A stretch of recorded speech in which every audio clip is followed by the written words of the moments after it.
इस वक्त जो इस्टेब्लिशमेंट है, आज की इस्टेब्लिशमेंट और पाकिस्तान मुस्लिम लीग नून, ये एक पेज पर है और ऑब्वियसली इनको हिमायत भी हासिल है मुख्तदर हलकों की। आपको क्या लगता है कि अगर हम इन तमाम तर सिनेरियो में देखें सो शहबाज शरीफ साहब हमेशा से ही इस्टेब्लिशमेंट के फेवरेट रहे हैं क्योंकि वो ज़रा धीमे मिजाज के हैं। ऐसा हो सकता है कि बार बार ये कहा जा रहा है चौथी बार वज़ीर आज़म नवाज शरीफ होंगे, लेकिन हम अगला वज़ीर आज़म जो है वो शहबाज शरीफ को देखें और मरीम नवाज वज़ीर आला हों।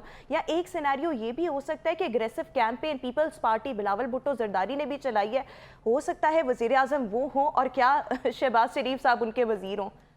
देखिए, आपका क्वेश्चन ये माजी के अगर हालात को देखें तो बड़े वैलिड है, बड़ा इंपॉर्टेंट है, क्योंकि जब vote of no confidence move चली थी तो उस तक जो मेन प्लेयर थे वो जरदारी साहब थे, जिन्होंने ये सारे का सारा लोगों को मैनेज किया और फिर ये आगे चीज़ बढ़ाई और शहबाज शरीफ साहब को नून लीग को कायल किया कि हमें इलेक्शन की बजाय सिस्टम को कंटिन्यू कराना चाहिए। अगर आप उसको देखते हुए नज़र करें तो उस वक्त से नज़र आ रहा है कि अगर उनकी ये सारी की सारी काविश थी तो फिर वज़ीर आज़म का कैंडिडेट पीपल पार्टी को देना चाहिए था। और उस तनाज़र में जो चीज़ें सामने आई थी तहकीक के तौर पर, और जो लोग भी अभी भी कहते हैं कि मियाँ नवाज शरीफ की निस्बत मियाँ शहबाज शरीफ साहब एस्टेब्लिशमेंट के साथ ज़्यादा कंफर्टेबल है। और आज भी अगर उनका कोई फेवरेट कैंडिडेट होगा तो मियाँ नवाज शरीफ साहब नहीं, मियाँ शहबाज शरीफ साहब होंगे। लेकिन मियाँ शहबाज शरीफ साहब को पिछले 18-17 महीनों का एक नेगेटिव इम्पैक्ट ये पड़ा था कि जब पीडीएम की हुकूमत प्रिवेल कर रही थी उस वक्त, तो जो महंगाई का जो ग्राफ है बहुत ऊपर चला गया था, तो नून लीग का जो वोट बैंक है वो काफ़ी पीछे चला गया था और लोगों के समझते थे कि ये महंगाई का, यार एक मिनट, महंगाई का जो जिम्मेदार है वो शायद पीडीएम है।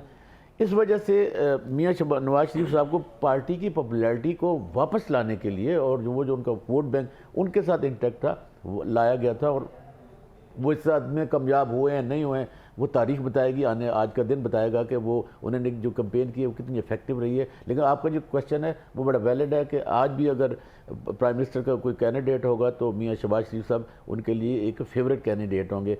अब दूसरी बात, इस चीज को आप थोड़ा सा एंडोर्स करते हैं। जो दूसरा सवाल था कि क्या बिलावल वज़ीर आज़म और उनके वज़ीर शहबाज शरीफ। देखिए जी, जो एग्जीक्यूटिव कमेटी की उनकी सीसी की मीटिंग हुई थी तो बिलावल साहब ने खुद इस चीज़ का ख्वाहिश का इजहार किया था जब एक प्रोग्राम में हमीद साहब के जरदारी साहब ने कह दिया था कि नहीं वो अभी इमेच्योर हैं। तो बाद में जब उनसे क्लैरिटी ली गई और बिलावल साहब नाराज़ होकर दुबई चले गए तो फिर बहनें उनको वापस, ये फैक्ट है, इसमें कोई दूसरी राय नहीं है। बिलावल साहब ने इस चीज़ का ख्वाहिश का इजहार किया है कि मैं 2024 जो इलेक्शन होंगे मैं पार्टी की तरफ से कैंडिडेट हूँ प्रीमियरशिप का। देखिए, और उन्होंने अपनी जो पूरी कैंपेन है उसमें उस चीज़ को यहाँ भी किया है। अब अगर पीपल पार्टी अच्छी मार्जिन से सीटें सिक्योर कर लेती है तो पीपल पार्टी अब सेक्रीफाइस नहीं करेगी। पीपल पार्टी की ख्वाहिश होगी कि बिलावल साहब प्राइम मिनिस्टर के कैंडिडेट हों, और वो जो आज़ाद की बात करते हैं they are comfortable with PTI. मतलब आज़ाद उम्मीदवार, वो ये नहीं कहेंगे पीटीआई के लोग हैं, वो कहेंगे कि हमने तो आज़ाद लोगों को मिलाकर अपनी हुकूमत की है। फिर वैसे ये हो सकता है कि मतलब अगर हम एक तरफ से पीटीआई की हिमायत याफ्ता आज़ाद उम्मीदवार देखें और पीपल्स पार्टी इत्तेहाद हो सकता है। देखिए, पाकिस्तान में कुछ भी हो सकता है, मतलब ये इसके भी चांसेस हैं। मतलब मैं आपको एक चीज, सर आगे जाना है, 2 मिनट आखिरी 2 मिनट मैंने हमीद साहब की तरफ फेवर कर देंगे।